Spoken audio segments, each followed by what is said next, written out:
Now, what we're going to show you is some lifts that were taken out of the movie. Now, there's a lot of Laserdiscs where like the director kind of redoes things and puts scenes back in the movie that he took out and whatever, and they have these like definitive director's editions. Now, I didn't do that on this because I made the movie I wanted to make the first time, but I still had scenes that I took out, all right, that I liked and that I generally like and everything, but with film you can have too much of a good thing. So we took them out, and now I'm not putting them back in the movie because the movie's the way it's supposed to be, but here in this section, just if you're fans of the movie, you can look at them and just see them for yourself. Now, it's really kind of interesting, actually, when you make a movie, because there'll be about, 75 to almost 80% of it, all right, is just fine, and the people you're making it with, everyone likes it, but there's usually about like 5 scenes that kind of stick out from the movie, sort of like a sore thumb, that kind of draws attention. And everyone's like, oh, do we need this scene? Do we need that scene? Da-da-da. I don't know about this scene. I don't know about that scene. So you're always like arguing about like 5 scenes. Now the thing is, some of them, yes, they stick out, but they're supposed to stick out. That's supposed to be how it is. And some of them stick out and they shouldn't.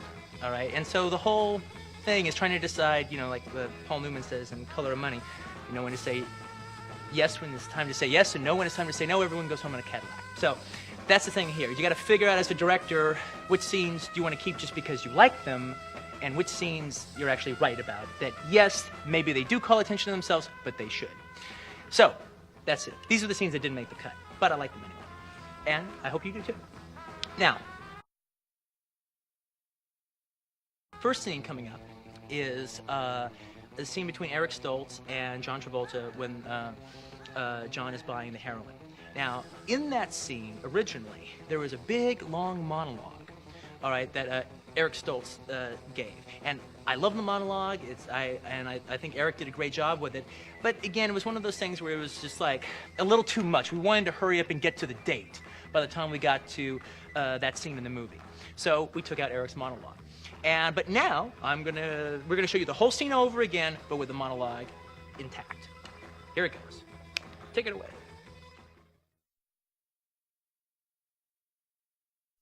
Still got your Malibu?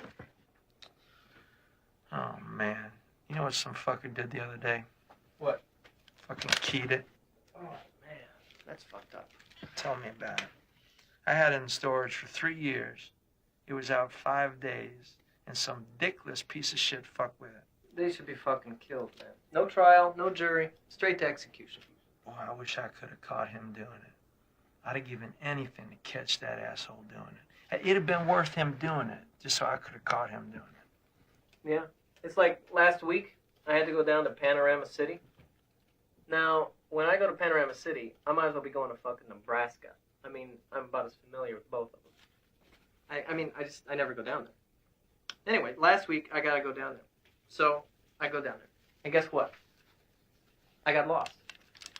Now, you remember about 100 years ago when you used to get lost, you'd pull into the gas station and ask the guy for directions? Well, stupid me. Ooh, I'm suffering from the delusion that you can still do that. So I pull in this gas station, and I ask the guy directions. And he gives them to me. But there's something kind of funny about him, I mean, I don't think too much about it. Maybe the guy's just funny. I don't know. But I notice it. So I drive off. I got so fucking lost. The only thing that I can figure is this dickbait at the gas station gave me the wrong directions on purpose. What a fucker. A fellow American comes to you asking for help, and you purposely fuck him up. I mean, what kind of world do we live in when people give people wrong directions on purpose? What's more chicken shit than fucking with a man's automobile? I mean, don't fuck with another man's vehicle. You don't do it. It's just against the rules. Thank you. Thank you. The scene where Uma Thurman as Mia Wallace interviews John Travolta as Vincent Vega. It's when John has just come to her house and to pick her up and take her on the date to Jackrabbit Slim's, and she comes down, and before you actually get a chance to really look at her, you just, she comes down with a high-8 camera, she's pointing it at John, and she just kind of interviews him. You get the impression, possibly, that maybe she does this all the time whenever Marcella sends a goon to take her out to dinner and stuff. She always kind of comes down there and kind of blows the guy's mind. But with John, it doesn't quite work because he's actually kind of into it a little bit.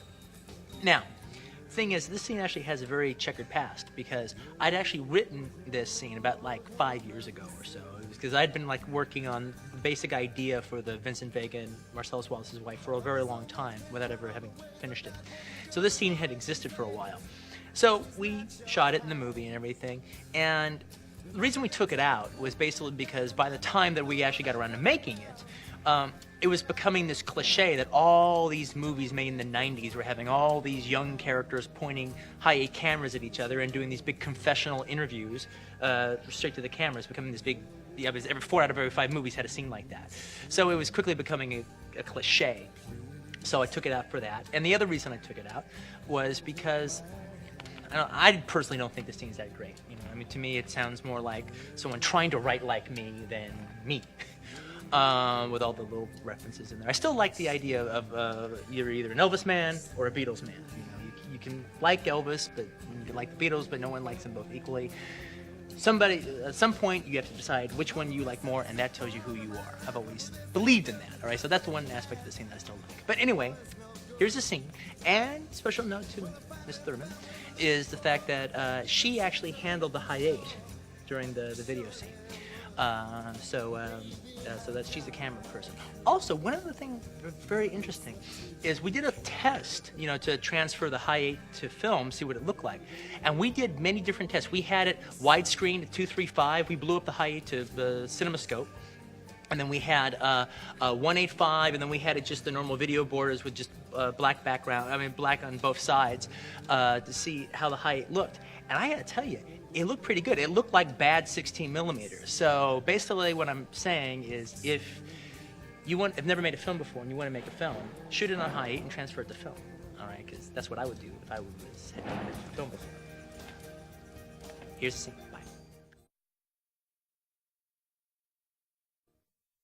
Smile, you're on Mia's camera. Ready to go? No, not yet. Do you ever see Barbara Walters interview the movie stars? Once or twice. Well, that's what this is. Pretend I'm Barbara Walters, and I'm going to ask you a bunch of questions. About what? Oh, life, the world, yourself, whatever I might find interesting. I don't like answering questions. Oh, but that's not your problem. That's my problem. I'm the interviewer. I have to make you feel comfortable so you'll open up and reveal things you normally wouldn't. Okay, I'll ask you an easy one first. What's your name? Vincent Vega. Any relation to Suzanne Vega?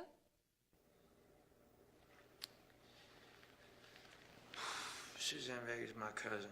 Suzanne Vega, the folk singer, is your cousin? Suzanne Vega's my cousin. If she's become a folk singer, I sure as hell don't know nothing about it. Well, now I'm going to ask you a bunch of questions I've come up with that more or less tell me what kind of person I'm having dinner with. My theory is that when it comes to important subjects, there's only 2 ways a person can answer. Which way they choose tells you who that person is. For instance, there's only 2 kinds of people in the world. Beatles people and Elvis people. Now, Beatles people can like Elvis, and Elvis people can like Beatles, but nobody likes them both equally.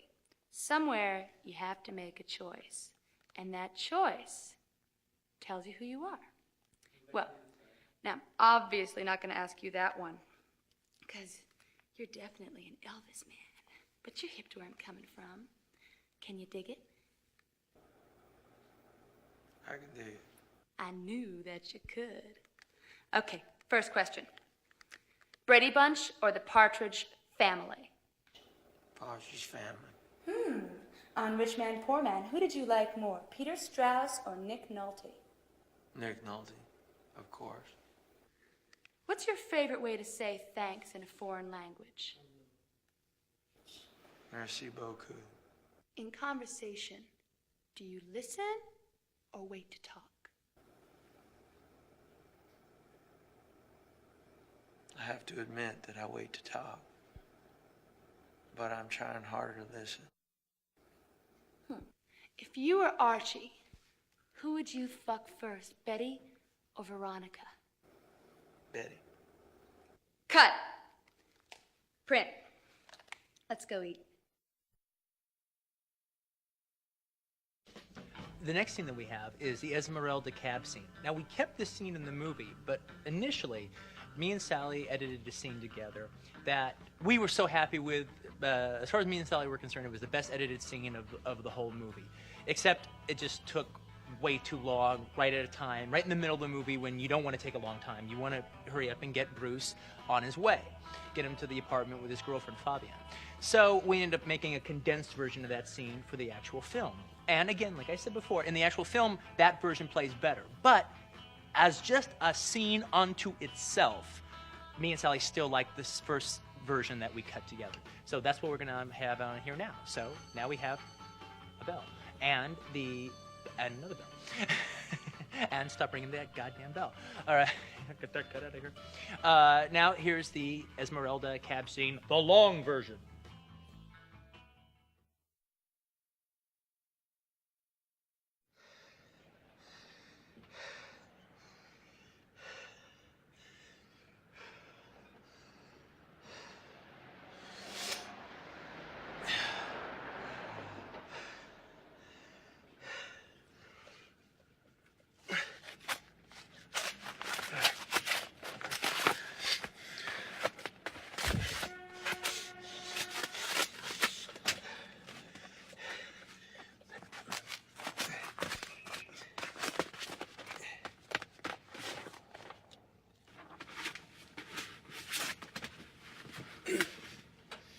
Mister.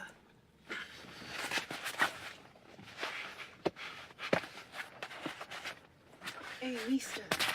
What? You were in that fight.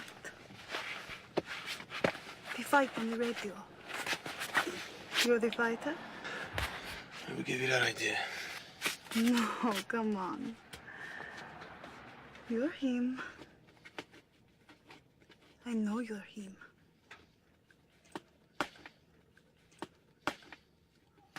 Tell me you're him. You killed the other boxing man. He's dead? The radio said he was dead. Sorry about that, Floyd.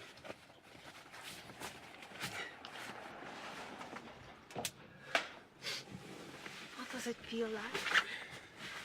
What's what feel like? Killing a man.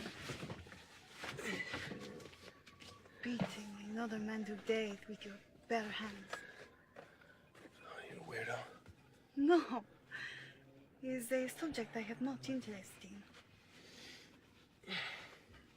You are the first person I've ever met who has killed somebody. So, what does it feel like to kill a man? I'll tell you what. Give me one of them cigarettes you got up there, and I'll tell you all about it.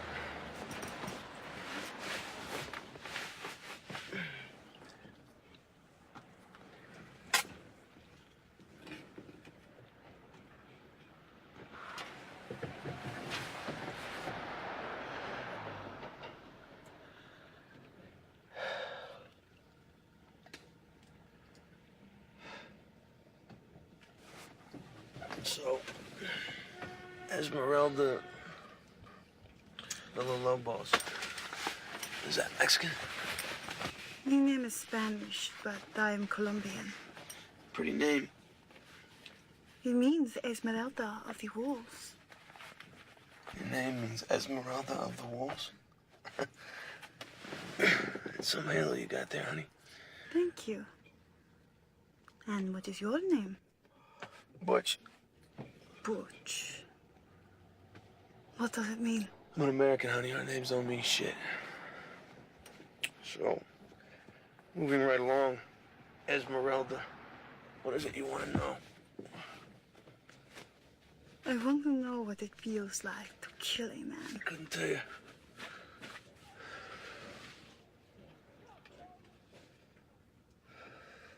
I didn't know he was dead until you told me he was dead.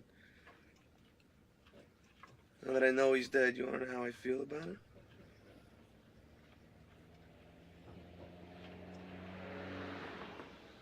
feel the least bit bad about it.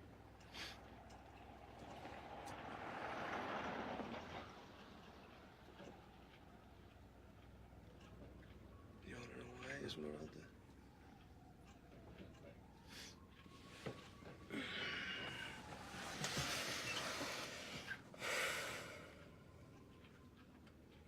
Because I'm a boxer. Once you said that, that's pretty much all there is to say about me. And that son of a bitch out there tonight, that Floyd, maybe one time he was a boxer. He was dead before he ever stepped foot in the ring. All I did was put the bastard out of his misery. If he never was a boxer, that's what he gets for fucking up my sport.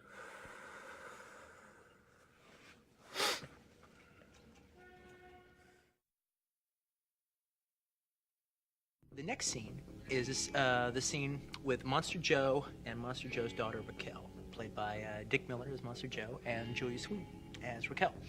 I ended up taking out this scene basically because it's just for actually the same reason I ended up taking out most of these scenes, except for the John and Uma scene. It was just too much at that moment when we kind of just want to be moving along. Basically, we want to hurry up and get to the diner by this time and see John and Sam do their scene. So there's too much. But I still really like the scene. In particular, love the scene between the wolf and Raquel. Because, I don't know, it's the closest I've ever come to writing a scene like Ernest Lubitsch or something. They're just kind of this like kind of little witty repartee. I'm not saying I'm as good, which the scene will verify. But it was just a different flavor that this scene and the dialogue had in that. So I always had a big fondness for it. And actually, of all these scenes, it's the one that I almost kept in. All right, right down to the wire, and at the last minute, we don't want to be here, unfortunately, but I want to be there. But it's here for all of its glory. And where this scene falls into the movie is right after when Jules and Vincent and the wolf are at Jimmy's house. And just when they're getting ready to leave, and they go, we're going to go to Monster Joe's. Boom. All right, then it cuts to the wolf working out his deal with Monster Joe. One other thing to note in here is the guy playing Monster Joe is Dick Miller, who's one of my favorite character actors. If you're a Joe Dante fan, he's in every Joe Dante movie, and he's was in 72 Roger Corman movies, and it was just an honor to put him and Harvey Keitel in the same frame together. So anyway, here it is. It's the Monster Joe and Raquel scene.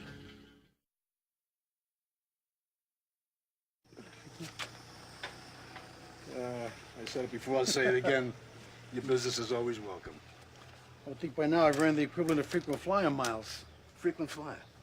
Tell you what, if you ever need it, I'll dispose of a body part for free. How about an upgrade? You dispose the whole body for the price of a body part. Was that no-frills body disposal? I can take out on that in the yellow pages. No, I gotta run out past my accountant. Where's that reprobate daughter of yours? She's out in the yard up to no good. Take care of it this afternoon. Hello, boyfriend. Hello, girlfriend. I swear, heartbreaker, Joe should change the name of this place to Beauty and the Beast Truck and Tow. Oh, you're prejudiced because you love me. Guilty. Now, business is done. It's time for pleasure. Time it is. It's time for bed. Au contraire, Senor Lobo. Do you have a different idea? Most definitely. What do you think? I think you're taking me out to breakfast. Well, you thought wrong. Oh, that's not fair. I never get to see you. Raquel, I've been up all night. I need sleep. You understand the concept of sleep? Yes, sleep is what you do after you've taken me to breakfast. Just get used to the idea. Indulging me is the price of doing business at Monster Joe's Truck and Tow. Raquel. Come on, I haven't seen you in a long time. I miss you. You're taking me to breakfast. So it is written, so shall it be done. On my way, Rex. We cool? Like it never happened. All right. Yo, Vince, I apologize for being in your shit like I was. Yeah, you got every right, man. I fucked up. Are they having a moment? Boys, this is Raquel. Someday, all this will be hers. Hi. So, what's with the outfits? You guys going to a volleyball game or something?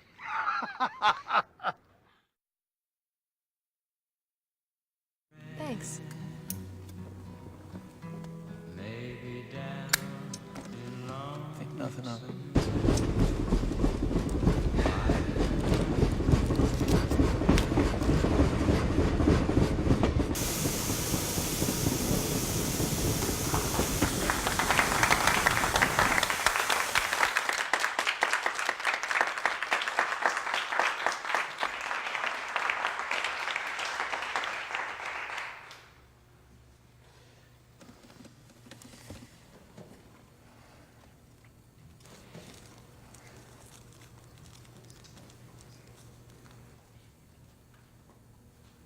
So, Marsala said you just got back from Amsterdam. Sure did. How long were you there? Just over 3 years. I love Amsterdam. You been there? I go there about once a year to chill out for a month. No kidding. I didn't know that. Why would you? Hey, do you know a hash bar about 3 blocks from the Anne Frank house, the Cobra? You been at the Cobra? I mean, that's a real small place. How'd you know about the Cobra? I've known about the Cobra since Derek opened it. You know Derek? I've known Derek going on 6 years now. You're kidding. Derek and me like buddies. So are Derek and I. This is blowing my fucking mind. I mean, I practically lived at the Cobra. When I'm in Amsterdam, I literally live at the Cobra. I stay in the house with Derek and Petra. You stay at the Cobra? My picture's on the wall. Which picture? You know the photos Derek has behind the bar? Well, there's one of Derek between 2 girls wearing baseball jerseys. Petra's the one with the baseball cap, and the girl in the cowboy hat's me. That's you in a cowboy hat? So you're the one in a cowboy hat. Jesus Christ. I mean, these things like this make me realize how small the world is. I could have took you out. How come Marcellus didn't hook us up? Oh, when I go to Amsterdam, I go alone to be alone.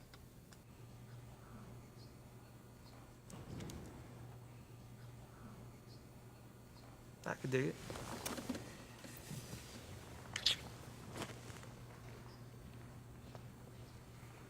I heard you did a pilot. That was my 15 minutes. What was it? It was a show about a team of female secret agents called Fox Force 5. What? Fox Force 5. Fox as in we're a bunch of foxy chicks. Force as in we're a force to be reckoned with. And 5 as in there's 1, 2, 3, 4, 5 of us. There was a blonde one, Somerset O'Neill. Do you know her? She was a leader. There was a Japanese one, a black one, a French one, and a brunette one, me. And we all had these special skills. Somerset had a photographic memory. The Japanese fox was a kung fu master. The black girl was a demolition expert. French fox's speciality was sex. What was your specialty? Knives. The character I played, Raven McCoy, her background was she grew up raised by circus performers. So, she grew up doing a knife act.